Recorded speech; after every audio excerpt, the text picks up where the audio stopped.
Hallo, ich bin Sebastian von Papierpappe Profi und werde dir heute zeigen, wie ein Automatikboden bei Faltschachteln gemacht wird bzw. händisch skizziert, gezeichnet und ausgeschnitten wird. In unseren Kursen zum Packmitteltechnologen und auch zu unserem Industriemeister für Papier und Kunststoffe haben wir immer die Möglichkeit, Handmuster zu machen. Handmuster sind so eine Art Prototypen, die erlauben uns ein Gefühl für Material und Maße zu bekommen, daher eine wichtige Übung. Trotz dieser wichtigen Übung tun sich viele meiner Teilnehmenden relativ schwierig, diesen Boden zu konstruieren und dann auch auszuschneiden, und hier hilft dieses Video. Viel Spaß dabei! Um unser Handmuster jetzt zu erstellen, brauchen wir zunächst einmal den Gegenstand, den wir verpacken wollen. In meinem Fall ist das jetzt hier eine kleine Gießkanne für Zimmerblumen. Dann braucht ihr einen Bleistift, das kann jetzt hier so ein Druckbleistift sein mit einer 0,5er Mine oder auch ein ganz normaler Bleistift. Dann müsst ihr halt ein bisschen öfters spitzen, damit ihr eine feine Linie ziehen könnt. Ein Radiergummi, ein großes Geodreieck, das ich euch auch empfehlen würde. Mit den kleinen Geodreiecks ist es ein bisschen umständlicher, deswegen besorgt euch lieber ein großes. Dann könnt ihr einen Zirkel nehmen, aber ich bevorzuge eine von diesen beiden Radienschablonen, die ihr hier seht. Das macht einfach einfache Kreise und man hat den Kreis viel schneller gezogen als jetzt mit so einem Zirkel. Außerdem braucht ihr noch eine Schere und ein Lineal. Das kann jetzt entweder ein Stahllineal sein oder aber auch eins ganz normal aus Plastik. Nachher für unser Handmuster selbst brauchen wir einen Bogen Tonkarton. Den gibt es in den meisten Bastelgeschäfte oder in so 1-Euro-Läden, meistens auch für 1 Euro, also relativ günstig. Und dann können wir auch schon loslegen. Und dann fangen wir an, hier so erstmal die Länge auszumessen. Die Länge ist immer so das längste, also das größte Maß eines Packstückes, und ihr seht das hier, mache ich das mit dem Messschieber, gucke mir die Zahl an und notiere sie auf dem Blatt. Mit dem Blatt wollen wir unsere Skizze machen, also das heißt, bevor wir auf den Karton aufmalen und unser Handmuster machen, machen wir zunächst einmal die Skizze. Jetzt messe ich die Breite des Objektes aus. Die Breite ist die kürzere Seite. Auch das notiere ich jetzt wieder.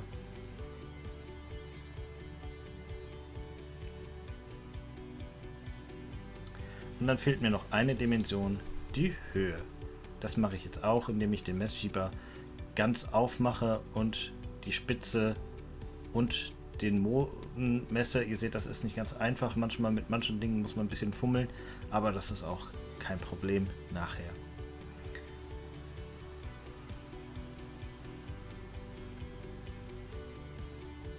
Ja, dann wird das Maß wieder aufgeschrieben. Und dann geht's schon los mit dem Zeichnen.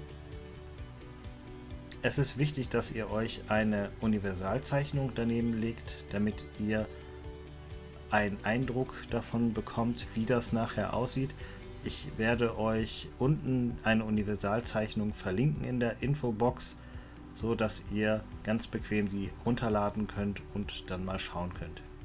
Was ich jetzt mache ist, ich gucke, dass die 90-Grad-Linie, die auf meinem Geodreieck ist, parallel zur Kante läuft, also parallel zur Blattkante läuft, weil die ist gerade. Ich versuche jetzt schon meine Skizze so gerade wie möglich hinzukriegen, und jetzt habe ich 2 Punkte auf dem Blatt gemacht.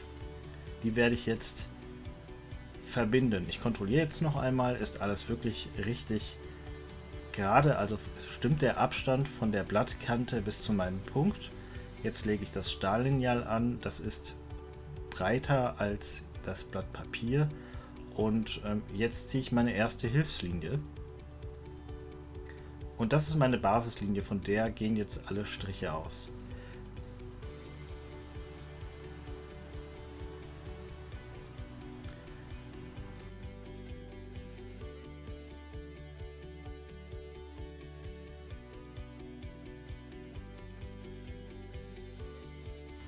Jetzt zeichne ich alle vertikalen Striche. Und das mache ich auch wieder, indem ich das Geodreieck so halte, dass die 90-Grad-Linie, die in der Mitte von dem Geodreieck ist, durch meine erste Basislinie durchgeht. Es muss wirklich, wenn ihr gerade zeichnen wollt, muss das wirklich exakt auf der 90-Grad-Linie liegen. Und dann seht ihr hier, markiere ich jetzt schon mal die ersten Klappen. Bei der Skizze mache ich das immer so, dass die Breitseite 4 cm hat und die Längsseite 6 cm hat. So komme ich auf jeden Fall mit der Breite von meinem DIN A4-Blatt ganz gut hin. Und es gibt auch die richtige Dimension bei den Klappen nachher wieder. Aber das sehen wir nachher auch, wenn die Zeichnung so ein bisschen fertig ist.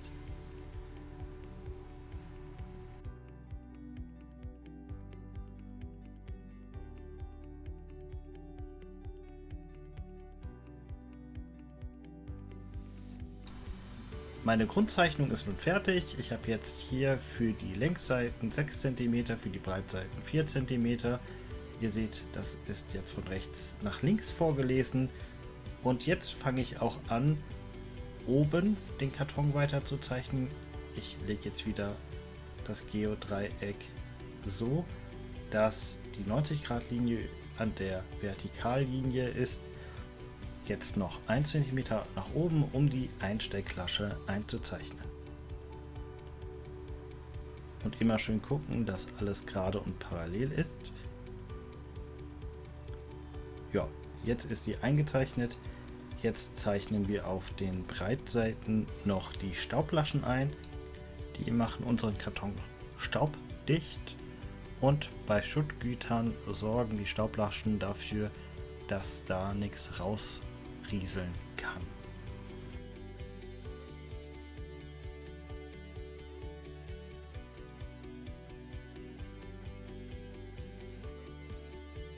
In die Mitte kommt jetzt noch eine Verriegelung rein, die für die Einstecklasche ist, damit die nicht einfach so aufgeht. Es gibt unterschiedliche Verschlusssysteme, die man benutzen kann. Das mit der Verriegelung ist eine Möglichkeit. Eine weitere Möglichkeit ist der Organilitätenverschluss. Dort wird dann eine Einkerbung an der Einstecklasche gemacht und die wirkt dann zusammen mit den Staublaschen und verriegeln dann.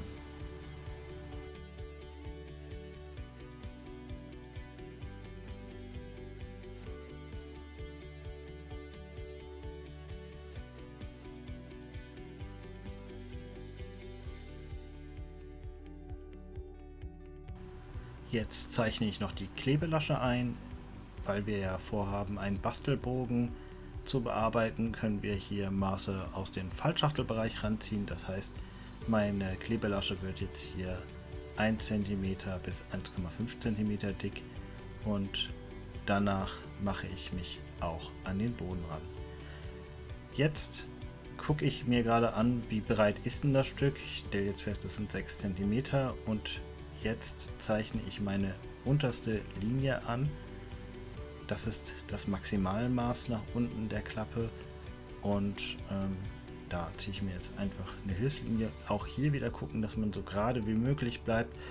Gut, das ist jetzt eine Skizze. Wenn das jetzt nicht ganz gerade ist, ist es nicht schlimm. Aber ich finde, wenn man sowas macht, dann sollte man schon üben, mit dem Handwerkszeug umzugehen.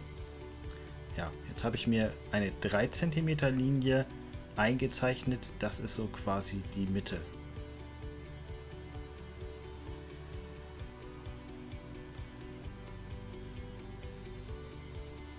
So, Kreuz dran gemacht. Jetzt das erste, was ich hier ziehe beim Automatikboden, ist eine 45 Grad Linie. Die ziehe ich soweit es geht von dem Kreuz bis nach unten durch. Ich gehe noch ein bisschen zur Seite, bis ich wirklich auf dem Punkt drauf bin. Jetzt habe ich nochmal kontrolliert, ob das alles so richtig ist. Und ja, jetzt ziehe ich quasi die Linie nach unten. Dann habe ich die erste Linie gezogen. Die zweite Linie ist eine 60-Grad-Linie. Die ziehe ich nach unten. Das sieht jetzt hier so ein bisschen blöd aus, das weiß ich. Liegt aber daran, dass das halt nur eine Skizze ist und das nicht alles maßstabsgerecht gezeichnet ist. So, jetzt hier wieder 45 Grad und jetzt kommt der Trick. Auf diese 45 Grad Linie lege ich die 90 Grad Linie vom Geodreieck und mache dann damit so einen Pfeil. Dann gehe ich nochmal nach links mit meiner Zeichnung, spare oben 2 mm aus. Ihr seht, ich habe das Geodreieck nach rechts geschoben, 2 mm, und dann die Linie gezogen. Jetzt gehe ich nach rechts so ein paar Millimeter und ihr müsst wissen, dass hier das bei der Hälfte der Längsseite passieren muss. Und jetzt baue ich da noch so einen kleinen Haken rein, damit die sich besser verfangen nachher. Dann gehe ich nach unten und ziehe nochmal eine Horizontallinie da unten hin. So, jetzt nochmal 10 Grad verwinkeln nach unten und damit haben wir unsere erste Automatikklappe schon fertig. Jetzt hier nochmal genauso wie mit der ersten Klappe 45 Grad nach unten, hier die 60 Grad nach unten, dann den Strich ziehen und die letzte Klappe. Das wackelt jetzt hier so ein bisschen. Ist auch nicht die schönste Unterlage. Und dann geht es auch schon weiter mit unserer letzten Automatikklappe. Das ist wieder das gleiche. Dieser Winkel ist 45 Grad, den ihr da auf eure Hilfslinie runterzieht. So, jetzt dreht ihr das Geodreieck wieder. Ja, so ist es nicht richtig.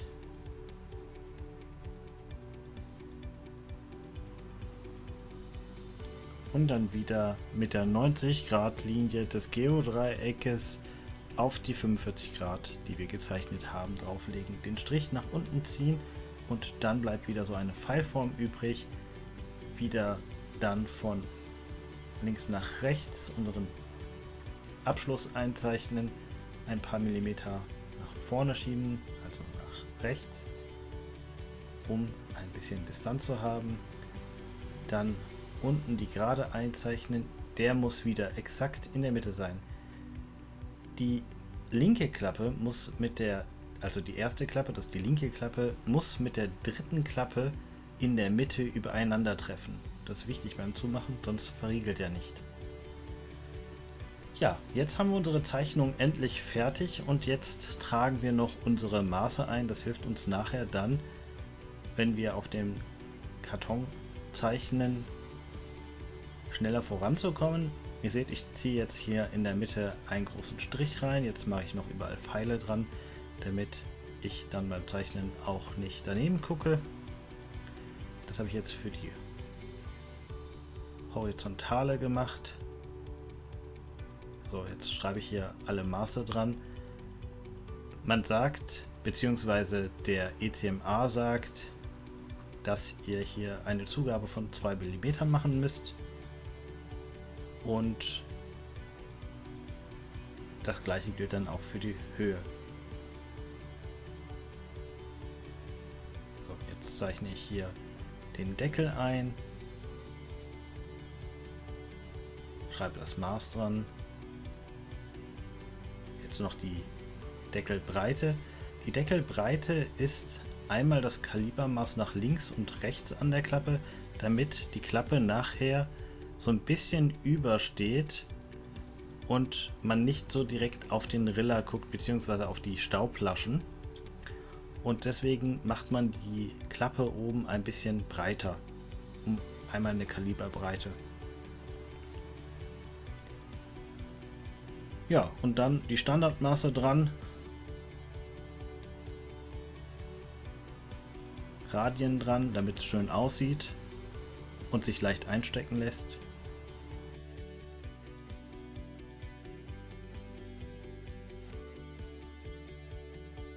Jetzt wird noch die Kartonhöhe bemaßt. Zack. Ein Strich, Pfeile dran, Maß dran geschrieben, fertig.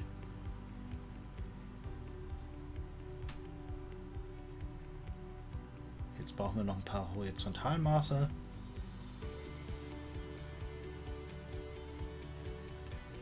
Die zeichne ich jetzt darüber ein und das ist jetzt hier auch das Gesamtmaß. Das tragt man dann darüber ein. Jetzt noch die Winkel einzeichnen.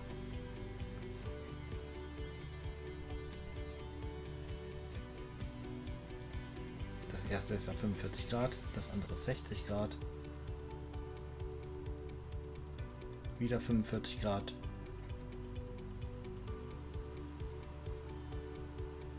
Und dann die Höhe der Klappe. Das ist wie gesagt die Hälfte von unserer Breitseite. Die müssen nachher stoßend aufeinander fallen, die Einrastpunkte, und damit das funktioniert, muss das die Hälfte der Breitklappe sein. Das größere Maß ist die Hälfte der Breitklappe plus etwa 25 mm. Das kommt immer so ein bisschen drauf an, wie groß der Karton insgesamt ist. Je größer der Karton, desto größer ist das nach unten hin. Aber es darf auf keinen Fall größer sein als die breite Seite. Der nächste Schritt ist, dass wir unsere Zeichnung auf unseren Kartonbogen übertragen.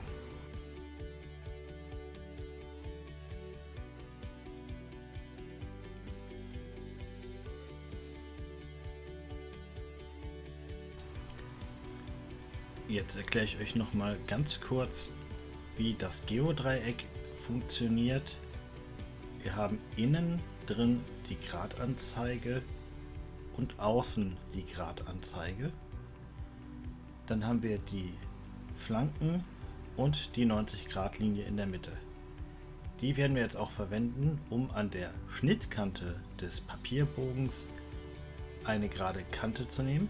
Hier muss die 90-Grad-Linie parallel zur Schnittkante liegen, um einen geraden Abschluss zu haben. Ihr seht, jetzt markiere ich hier wieder wie bei der Skizze 2 Punkte. Hier auch wieder ganz genau die 90-Grad-Linie über die Papierschnittkante legen, anzeichnen. Dann habt ihr 2 Punkte. Dann kommt das Stahllineal wieder zum Einsatz oder euer Plastiklineal, je nachdem was ihr gerade habt. Das legt ihr dann an, so dass es an den 2 Punkten anlegt. Jetzt gibt es einen kleinen Trick, den zeige ich euch jetzt. Ihr nehmt das Geodreieck, haltet das richtig ordentlich fest und jetzt könnt ihr das Stahllineal ganz bequem nach rechts schieben. Zieht jetzt mit eurem Bleistift eine Linie.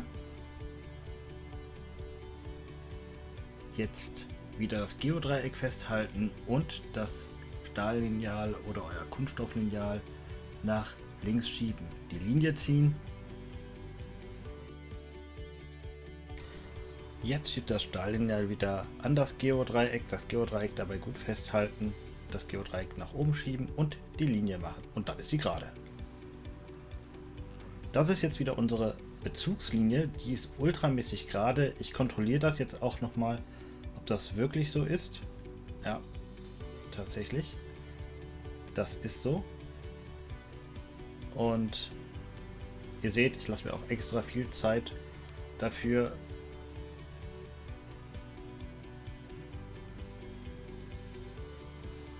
Und jetzt zeichne ich schon mal die nächste Horizontale an. Ich lege das wieder an die Grundlinie. Gucke ganz genau und zweimal hin, ob das gerade ist, mache mir meine Markierung und dann ziehe ich mir mit dem Stahllineal, ja, ihr seht, ich mache das schon so genau wie es geht, halte das Stahllineal gut fest. Jetzt kommt wieder der Geodreieck-Trick. So, ihr seht, ich drücke richtig fest auf das Geodreieck und verschiebe dabei das Stahllineal nach rechts. Jetzt der erste Strich, das Ganze wieder so wie vorher auch. Ich halte das Geodreieck fest und verschiebe jetzt das Lineal nach links, ziehe das Geodreieck nach bis ich dann an den Rand gekommen bin. Und ich bin immer noch gerade, das ist überhaupt gar kein Problem.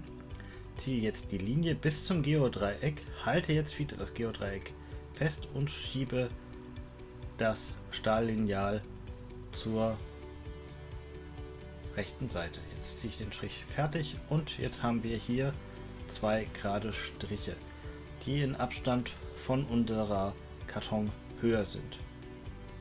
Und aufgrund dieser 2 horizontalen Striche hier kann ich jetzt loslegen. Das heißt, ich kann jetzt anfangen, alles weitere zu konstruieren. Wichtig ist jetzt, wenn ihr vertikale Linien macht, vertikale Linien sind immer von oben nach unten, dass wenn ihr auf der Grundlinie unten startet, die absolut gerade ist und dann auch die Grundlinie auf der 90-Grad-Linie liegt, damit ihr sehr gerade seid. So, jetzt habe ich hier den ersten Strich für die Klebelasche gezogen. Der ist jetzt auch gerade und winklig. Ich kontrolliere das jetzt nochmal, ob das so stimmt. Alles winklig, das muss wirklich ultra gerade sein. Und jetzt zeichne ich den ersten Riller ein, gehe wieder auf meine 90-Grad-Linie vom Geodreieck, kontrolliere das, gucke, dass ich gerade dran bin.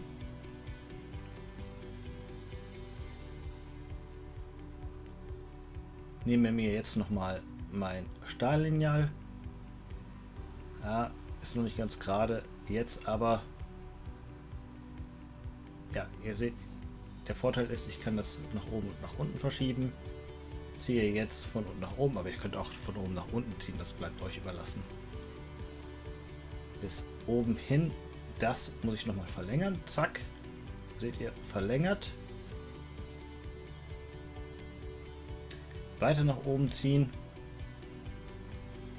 Ja, und dann haben wir es. Wir haben die Klebelasche schon fertig, quasi als Kontur.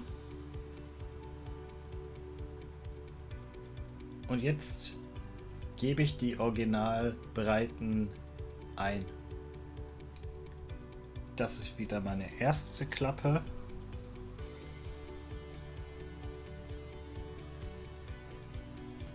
Und ich mache es wie vorher auch. Ich nehme das Stahllineal, nachdem ich geguckt habe, dass das Geodreieck im Winkel ist, ziehe von oben nach unten. Ihr seht, ich gucke peinlich genau darauf, dass ich wirklich das Stahllineal nach unten drücke und festhalte. Jetzt schiebe ich das nach oben und kann den Strich gerade weiterziehen. Jetzt kommt die zweite Klappe, die ist ja ein bisschen schmaler. Zeichne ich jetzt hier an.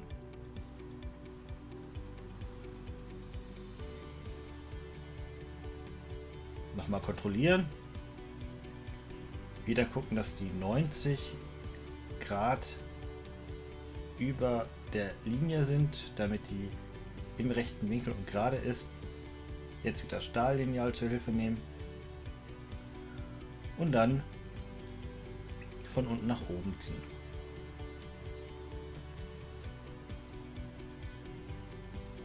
Das gleiche mache ich jetzt wieder mit der dritten Klappe.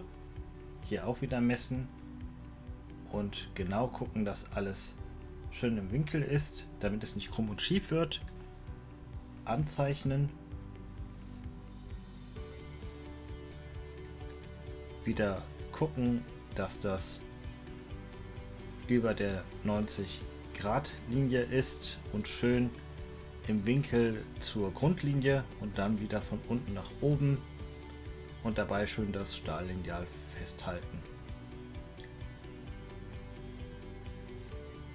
So, jetzt haben wir 3 von 4 Klappen fertig. Jetzt machen wir noch die letzte Klappe fertig. Und das geht genauso wie vorher auch. Wir müssen hier dran denken, dass wir hier die letzte Klappe 2 mm kleiner machen können wegen der Klebelasche. So, wieder schön anlegen, Stahllineal nehmen, festhalten. Ihr seht, ich ziehe mir da den Stift aus den Fingern raus, also kann man sich dann helfen. Ja, und dann steht mein Grundgerüst. Vorne auf der rechten Seite zuerst die Klebelasche, dann die Längsseite, die Breitseite als zweite Klappe, die Längsseite wieder als dritte und die Breitseite wieder als vierte, von rechts nach links gelesen. Genau. Jetzt zeichne ich hier schon die Hälfte von der Breitklappe an als Hilfslinie. Ihr seht, ich gucke hier peinlich genau, dass ich die Hilfsstriche, die ihr da habt, auf dem Geodreieck verwende, damit ich immer parallel bleibe.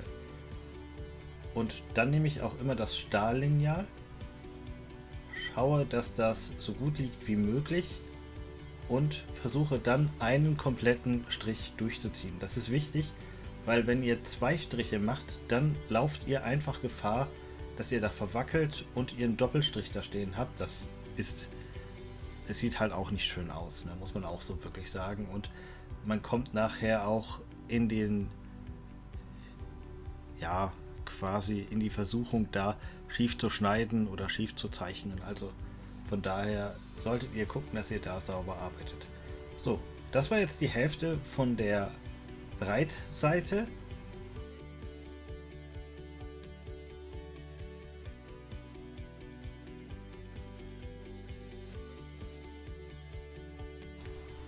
Jetzt zeichne ich die 45 Grad ein für die letzte Klappe.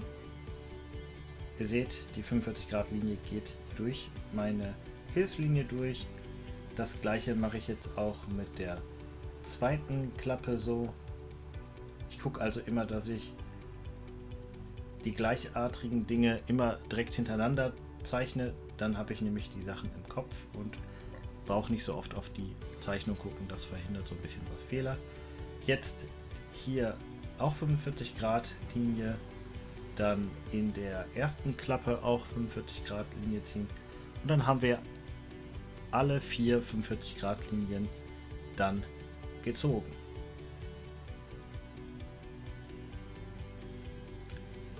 Gut, es geht weiter.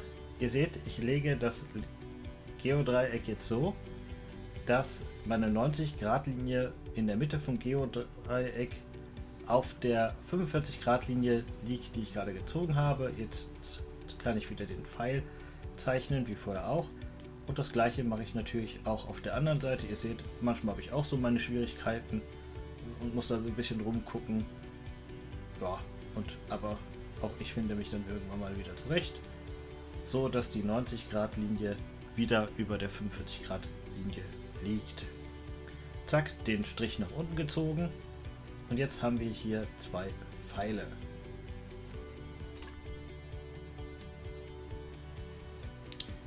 Jetzt brauchen wir noch den Abschluss von unserem Boden. Den messe ich jetzt hier gerade aus. Und gucke auch wieder, dass alles schön parallel ist. Jetzt mache ich mir hier einen Punkt, eine Markierung, wo unser Boden hier zu Ende ist und abgeschnitten wird.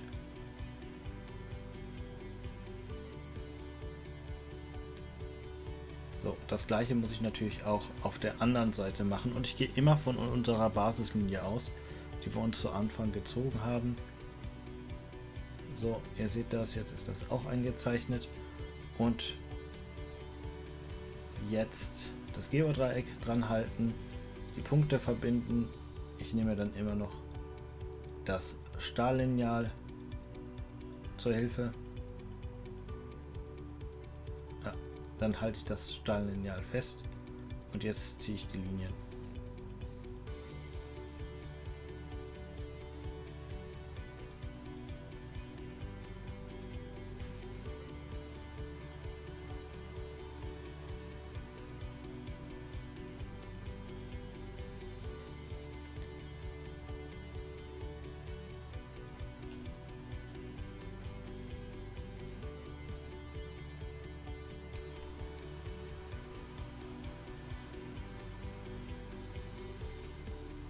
Ihr seht, ich habe jetzt hier gerade eine Markierung gesetzt, damit wir nicht direkt auf dem Riller drauf zeichnen, sondern wir wollen so 1-2 mm daneben gehen. Am besten eine Kaliberstärke, also Kaliber bedeutet Dicke, nach innen gehen, damit der nachher beim Falten richtig schön zugeht, der Boden.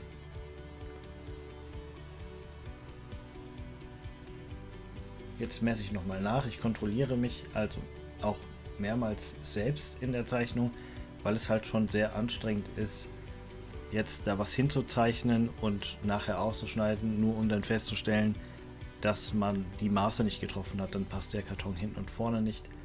Das würde ich auch euch immer empfehlen. Vielleicht auch mal zwischendurch 2 Minuten Pause machen und wiederkommen und nochmal kurz die eigenen Maße kontrollieren, weil das halt nicht so ist wie am PC, dass man so kurz was klickt, ausplottert und dann ist man fertig, sondern hier muss man wirklich noch nachdenken, was man tut und auch üben, was man tut.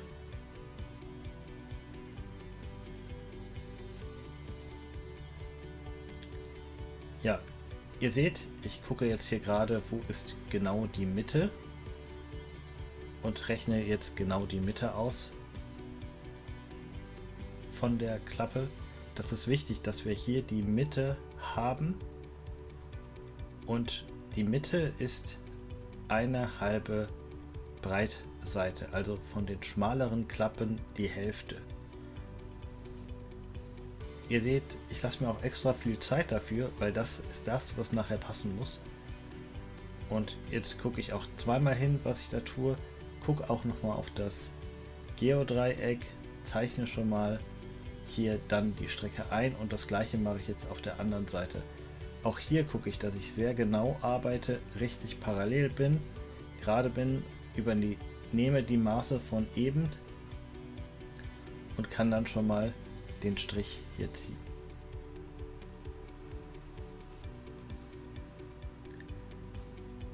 Da zeichne ich jetzt eine kleine Kerbe ein, genauso wie auf der anderen Seite. Ja, ihr seht, das ist manchmal nicht ganz einfach mit dem Geodreieck da rumzuwuseln.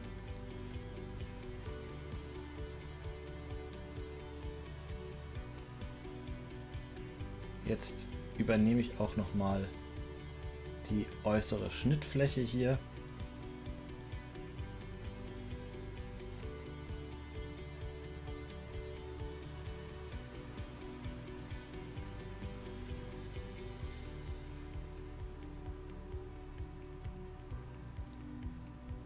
Gucke noch mal, ob alles stimmt.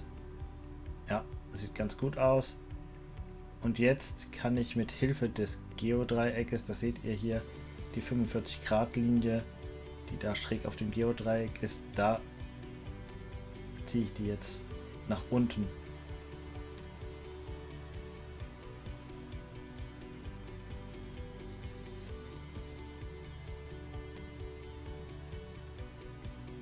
So.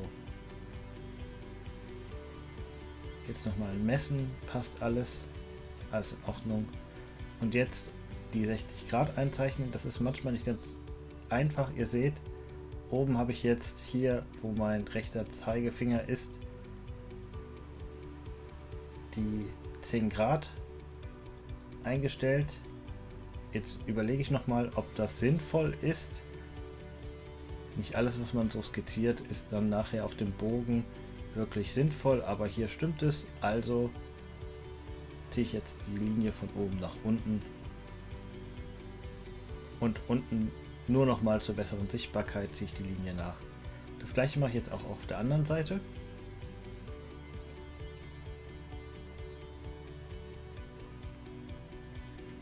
Ziehe die Linie nach unten und dann die Abschlusslinie, wo geschnitten wird, verstärke ich dann. Ja, wenn ich schon mal dran bin, dann mache ich direkt die Klebelasche mit.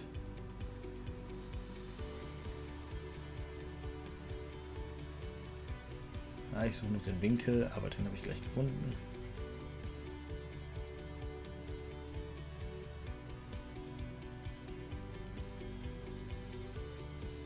So, das sind auch 45 Grad. Jetzt habe ich es gerade ein bisschen weniger gemacht. Das sind 90 Grad, nur nochmal, um damit klar zu kommen. Jetzt zähle ich hier rückwärts, ne? 90, 80, 70, 60. Also gut 60. Da pendel ich mich jetzt ein und dann ziehe ich den Strich nach unten, bis er zu unserem ersten Strich anschließt.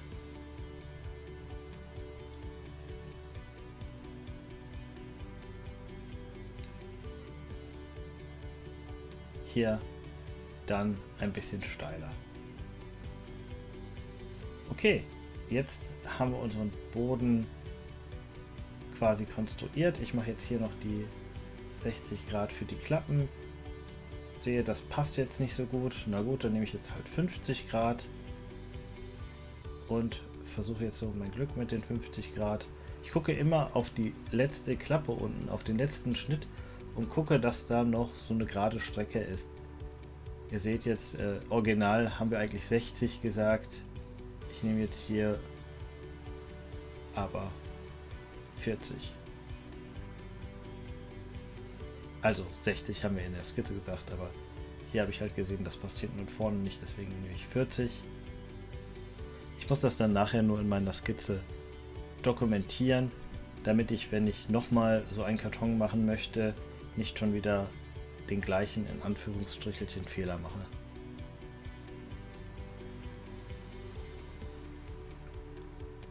Ja, und das ist er, unser Automatikboden. Jetzt machen wir uns noch dran, den Rest zu zeichnen. Der ist jetzt nicht mehr allzu schwer. Hier habe ich mir jetzt eine Hilfslinie gezogen. Ja, kontrolliere nochmal. Alles stimmt. Jetzt die Höhe nochmal von der Staubklappe.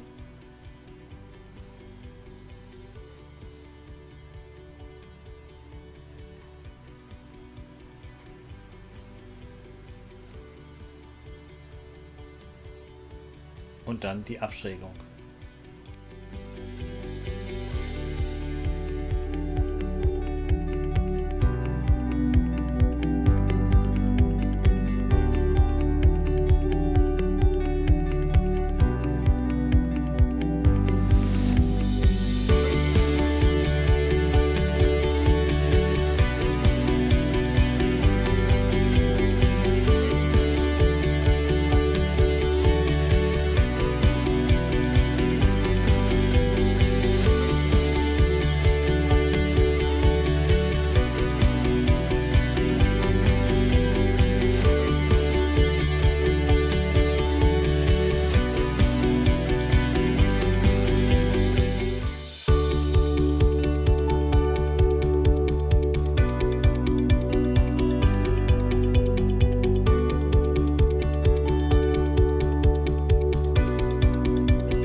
Jetzt sind wir fertig mit unserer Zeichnung und jetzt geht es daran, dass wir alles ausschneiden.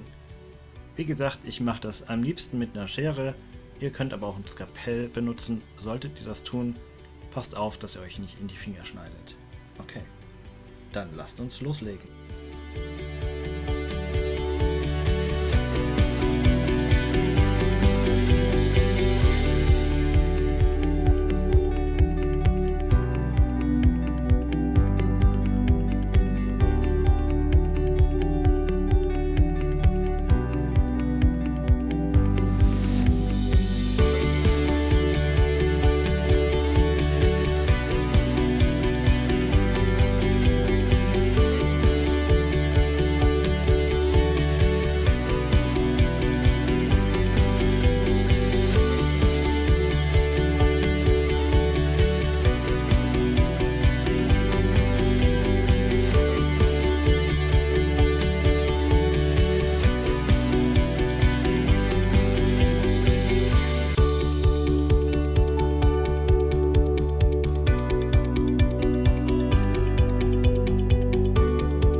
Ihr solltet nach dem Ausschneiden alle Riller einmal vorfalten, unten den Kleber drauf machen, so wie ihr das da seht mit meinem doppelseitigen gelben Filzkleber. Jetzt machen wir noch den Kleber auf die Klebelasche drauf.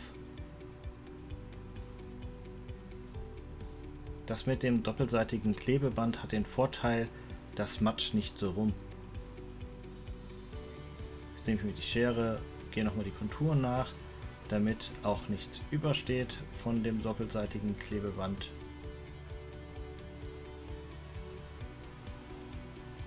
Ja, es klebt echt verdammt gut. Das soll es ja auch, ist ein Klebeband. Ja, sehr stark an der Schere. Ja. Und ab damit. Ganz vorsichtig immer schneiden, nicht dass ihr dann mit einem Schnitt eure ganze Mühe zerstört. So, jetzt habt ihr gesehen, ich habe das Ganze nach oben gefaltet, dann die kleinen Ohren habe ich dann nach innen gefaltet. Das ist ultra wichtig, dass ihr das so macht. Ich kämpfe jetzt hier so noch eine Runde mit dem Silikonpapier, was da drauf ist. Ach, geschafft. So nach innen. Wieder umschlagen das Ganze. Das ist nicht ganz einfach, wenn das Silikonpapier besser klebt als der Kleber auf dem Papier, aber das kriegt man schon hin.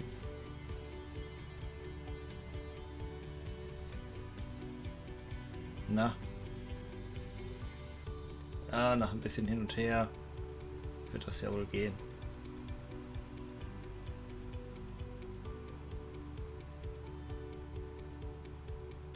Und ab ist er. Verloren hat er. So, jetzt auch die Laschen der Breitseite nach oben drücken. Dann so festhalten, wie ich das hier tue. Nach innen schlagen, gucken, dass es halbwegs gerade ist. Andrücken, damit der Kleber anziehen kann. Und hier auch wieder zusammenfalten. Recht gerade zusammenfalten. Und jetzt haben wir es geschafft. Jetzt noch die Klebelasche dran. Ihr seht jetzt hier auch schon, dass es halt wichtig ist, dass man sauber arbeitet.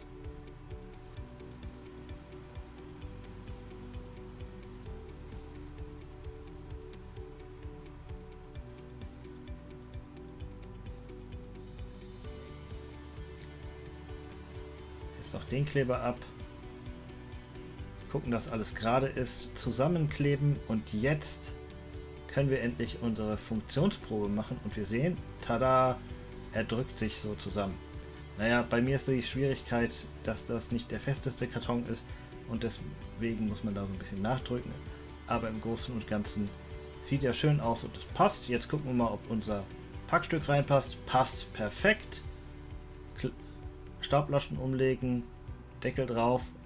Das ist jetzt so ein bisschen schwieriger. Ich habe vergessen, oben den Millimeter, den ich draufgepackt habe, wieder abzuziehen. Naja, muss man ein bisschen drücken, funktioniert aber genauso. So, die Verriegelung rein und schon ist unser Handmuster fertig. Wunderschön.